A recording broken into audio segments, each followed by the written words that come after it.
hamala qilib qo'yarding. Voy, qotil bo'larding-ku. Xudoga shukr. Manyak chiqdi-ku bu mollichka. Bitta qattiqdir temir tirsakni deb hozir meni o'ldirardi. Arzimagan bitta narsani deb arrang qochib qutuldim. Manyak ekan bu. Qayerga borsammikan endi? Meni hammasidan xabarim bor. Molli, men ketyapman. Sen pul uchun meni o'ldirishga qaror qilganingni bilaman. Hammasiga rozi bo'l.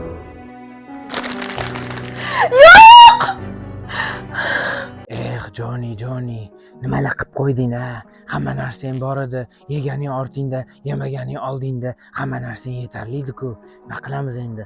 Yana keldim shu yerga. Meni kichik koshonam. Bekor yomon bo'ldi-de. Endi nima qilamiz? Lekin biroq ayana ozgina qolsam, meni o'ldirib qo'yardi u manyak.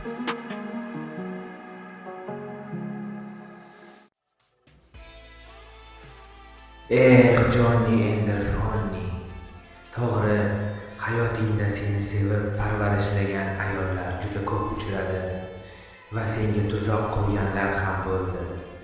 Lekin ayb senda emas, Jonni. Balkim mehr izlab, mehr qidirib, shu ko'ylarga tushgandirsan. Bo'lib o'tgan voqealarda seni xatoing yo'q. Bittagina aybing bor, to'g'ri.